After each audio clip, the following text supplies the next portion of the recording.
The law of human nature. Robert Greene द्वारा लिखित the law of human nature human behaviour का एक मनोरम एक्सप्रेशन है जो हमारे कार्यों और इंटरेक्शंस को आकार देने वाली छिपी हुई शक्तियों को प्रकट करता है। यह किताब स्वयं को और दूसरों को समझने के लिए ज्ञानवर्धक मार्गदर्शिका है और यह रीडर्स को गहरे संबंध बनाने और व्यक्तिगत विकास प्राप्ति के लिए सशक्त बनाती है।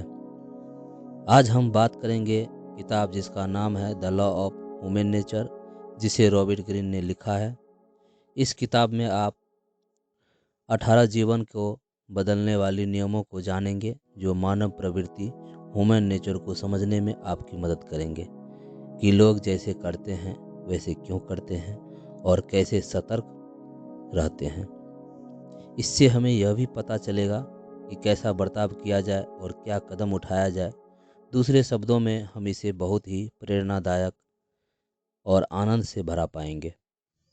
यह कहना भी सही होगा कि इस किताब की समरी सभी लोगों के लिए है। रॉबर्ट ग्रीन 5 अंतर्राष्ट्रीय इंटरनेशनल बेस्ट सेलर किताबों के लेखक हैं। द 48 लॉ ऑफ पावर उनकी पहली किताब थी, जिनकी उनके राइटिंग करियर में एक अहम भूमिका थी। तो चलिए फिर मानव प्रवृत्ति के 18 नियमों को विस्तार से समझते हैं। इस अध्याय में हम आपको मानव प्रवृत्ति के 6 नियम शेयर करेंगे। बाकी के नियम जो है हम अगले वीडियो में शेयर करेंगे। तो चलिए दोस्तों, वीडियो स्टार्ट करते हैं। पहला है तर्कहीनता का नियम। पहला कानून फैसला लेने से हमारे भावनात्मक लगाव को बताता है। दुनिया को तर्क के लेंस से देखने के बदले हमारा ध्यान खींचने वाली परेशानी की बेचैनी दिखाने के लिए हम भावनाओं की तरफ झुकते हैं। दुर्भाग्य से यह ऐसी चीज़ है जो विरासत में नहीं मिलती है। मानसिकता यानी माइंडसेट को ही ऐसा बनाया जा सकता है जिससे सबसे ज़्यादा असर पाया जा सके। आप इस बात से अनजान है कि आपकी भावनाएं पर कितनी गहराई से हावी होती है। तर्क में इसे असर को कम करने की क्षमता है। प्रतिक्रिया यानी रिएक्ट करने के बजाय सोचने की, जो असल में हो रहा है उसके लिए दिमाग को खोलने की। बिल्कुल उससे उल्टा, जैसा आप महसूस करते हैं यह सहज रूप से नेचुरली नहीं आता है। यह वो शक्ति है जो हमें बढ़ानी पड़ती है। तर्क के रास्ते पर चलना शुरू करने के लिए 3 कदम है। चरण 1, पूर्वाग्रहों को पहचानें। कुछ ऐसी चीजें जिनका आपको पता होना चाहिए। पुष्टि पूर्वाग्रह, हठ विश्वास पूर्वाग्रह, उपस्थिति पूर्वाग्रह, दोष पूर्वाग्रह और श्रेष्ठता पूर्वाग्रह। चरण 2 में आता है भड़काने वाले कारकों से सावधान रहें, जैसे बचपन के बचकाने, जल्दबाजी और चार्टर एक्शन से बाहर देखो। दूसरा है अचानक आने वाली फायदा और नुकसान। निराशावाद या आशावाद के साथ इसका मुकाबला करें। हम लक के रूल को कम आंकते हैं। तीसरा है बढ़ता हुआ दबाव, प्रेशर। लोग दबाव में आकर अलग तरह के काम करते हैं। चौथा है उत्तेजित करने वाले लोग। जो लोग आप में बहुत ज़्यादा भावनाओं को जगाते हैं उनसे दूर रहें। पांचवा है ग्रुप का असर, यानी बड़े ग्रुप से सावधान रहें और अपने खुद के बारे में सोचते रहें, शक्ति को दबा कर रखें। चरण 3 में आता है तर्क संगत स्व को बाहर लाने की रणनीतियाँ। इसमें पहला है खुद को ठीक से समझें। भावनाओं की जड़ तक जांच करें, जहां से वो शुरू हुए हैं वहां तक झांक कर देखें। तीसरा है अपना प्रतिक्रिया समय बढ़ाएं, खुद को पीछे हटने के लिए तैयार करें। चौथा है लोगों को वैसे समझें जैसे वो हैं, भावनात्मक बिंदु से बचें। पांचवा है सोच और भावनाओं को संतुलन बनाएं, संदेह और जिज्ञासा के बीच संतुलन बनाएं। छठवां है तर्क से प्यार करें। खुद को ऐसे तैयार करने से शांति और स्पष्टता मिलेगी। अब आते हैं दूसरे नियम की तरह। दूसरा नियम है अहंकार का नियम। ये तो मानना पड़ेगा कि हम सब आत्ममुग्ध तो हैं, कम से कम कुछ हद तक। अपना प्लान बताते हुए लोगों की रुकावट को कम करने के लिए आप खुद की तारीफ करने की कोशिश करते हैं। ऐसे लोग पर भी ध्यान रखो जो पहले हमला बोल देते हैं और आपको अपने नाटक में खींचते हैं। ऐसे लोगों के छुपे हुए इरादों से सावधान रहें। आत्ममुग्ध हमें अपने खुद के स्वभाव के लिए सच्चा होना चाहिए और उसे नकारना नहीं चाहिए। हम सब आत्ममुग्ध हैं। हमें अपनी सहानुभूति खुद बनानी पड़ेगी और इसके लिए हमें 4 कौशलें स्किल्स बढ़ाने पड़ेंगे।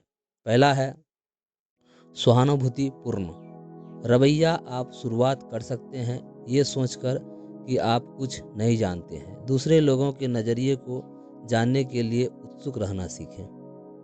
दूसरा है अंतरंग सहानुभूति। मूड पर ध्यान दें जो बॉडी लैंग्वेज और आवाज़ के टोन से चलती है। लोगों की तरह मिररिंग पीपल यानी बर्ताव से भी सहानुभूति मिल सकती है। विश्लेषणात्मक सहानुभूति। जिन लोगों को आप समझना चाह रहे हैं उनके शुरुआती दिनों के बारे में जानकारी जमा करें और उनके माँ बाप और भाई बहन से रिश्तों के बारे में जानें। चौथा है सहानुभूतिपूर्ण कौशल। इस कौशल के लिए एक बात याद रखनी है, जितनी तेजी से आप लोगों से मिलेंगे उतनी ही आप बेहतर होंगे और जितने तरह के लोगों से आप मिलेंगे आपका कौशल उतना है बहुमुखी बनेगा। तीसरा नियम है भूमिका निभाने का नियम। इस दुनिया में सभी का अपना अपना एक रोल होता है। आपको यह बताने के लिए किसी की भी ज़रूरत नहीं है कि लोग हर अवसर पर अलग नकाब पहनते हैं। हालांकि वो अक्सर अपने असली इरादों को अपने चेहरे की अभिव्यक्ति, शरीर मुद्रा, घबराहट, इशारों जैसी चीज़ों से दिखाते हैं। इन असुरक्षा का पता लगाने के लिए आपको उनसे एक कदम आगे रहना पड़ेगा। छाप प्रबंध की कला। आत्मविश्वास बढ़ाएं, मुस्कुराएं और जिन लोगों से आप मिलते हैं उनकी तरह बने। सीखें कि खुद को सही इमोशनल मूड में कैसे डालना है। खुद को लोगों के स्टाइल और टेस्ट के मुताबिक ढलें। अपने फर्स्ट अपीयरेंस पर ज़्यादा ध्यान दें। अपने दिखावे का पता चलने ना दें। खुद को प्रगतिशील, सहनशील और खुले दिमाग वाला दिखाएं। चौथा नियम है बाध्यकारी व्यवहार का नियम। असल में लोगों के किरदार को समझना मुश्किल है। इसको अगर सही से समझेंगे तो लोग अपनी पूरी जिंदगी एक ही राग अलापते रहेंगे। आपको इसे अपने दिमाग में सहन करना पड़ेगा और ऐसे लोगों से लगाव बढ़ाना पड़ेगा जो ताकत और साहस दिखाते हैं। अपने नेगेटिव पैटर्न से सावधान रहने से आप पूरे लोगों से दूर रहेंगे। अगर आप इसका पालन करेंगे तो ये नियम आपको बेहतर बनाएगा। लोगों को जोड़ने और उनके साथ काम करने के लिए चुनते वक्त उनकी प्रतिष्ठा या जो इमेज वो दिखाना चाहते हैं उससे मोहित ना हो, बल्कि खुद को उनकी गहराई तक देखने के लिए ट्रेन करें और उनका चरित्र देखें। उनकी मुसीबत में निपटने, लोगों के साथ काम करने, उनके धैर्य और सीखने की क्षमता को समझें। मजबूत चित्र का एक आदमी सोने की तरह है, दुर्लभ पर अमूल्य। जो खुद को अनुकूल बताते हैं, सीखते हैं और खुद को बेहतर बनाते हैं। पांचवा नियम है लोभ का नियम। ये अजीब है पर सच है। ये दिखाता है कि इंसान अपने हाथ से फिसलती हुई चीज़ को पाने के लिए क्यों झुकता है? आप इस गति को अपने आसपास एक रहस्यमयी आभा बनाने और उस स्थिति का फायदा ले सकते हैं। यह एक रोल मॉडल बनने और इज्जत पाने के एक बेहतर तरीका है। लोग अनजानी चीज़ों को जानना बेहद पसंद करते हैं और इन नियमों से खेलने से आपको फ़ायदा मिल सकता है। हाजिरी और गैर हाजिरी का हम पर गहरा असर पड़ता है। बहुत ज़्यादा हाजिर होना दुर्घटना बनता है और थोड़ी गैर हाजिरी रुचि बढ़ाता है। हम हमेशा उसे पाने की कोशिश करते हैं जो हमारे पास नहीं है। अपने आसपास थोड़ा रहस्य बनाएं। रणनीतिक अनुपस्थिति का इस्तेमाल करें ताकि लोग आपकी वापसी चाहे और आप जैसा बनना चाहे। लोगों को दिखाए कि वो ज़िंदगी में क्या खो रहे हैं और उन्हें क्या करना है, और वो उस चाहत से दीवाने हो जाएंगे। छठवां नियम है अदूरदर्शिता का नियम। कुछ लोगों के लिए लॉन्ग टर्म बनाए रखना बहुत ज़्यादा हो जाता है।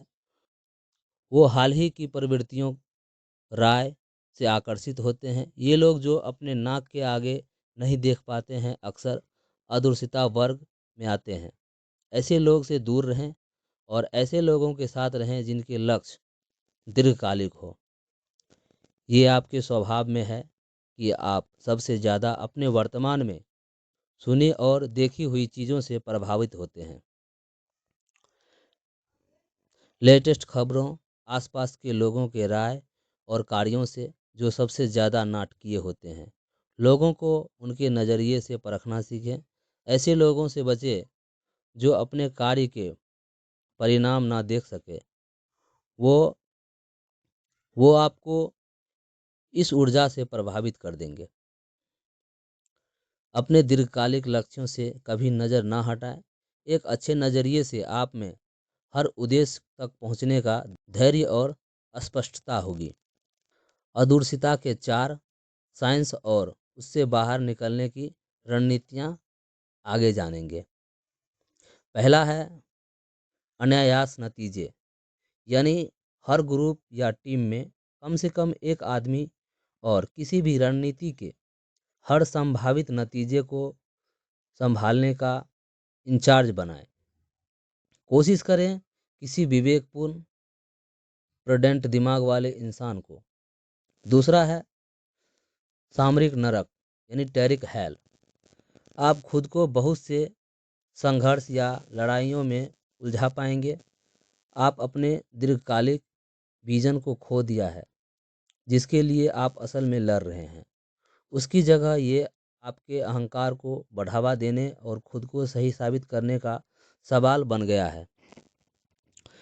एक ही समाधान है, इन लड़ाइयों से निकल जाना, खासकर कि अगर यह अक्सर होती है। अपने कार्य से जीतें, ना कि अपने शब्दों से।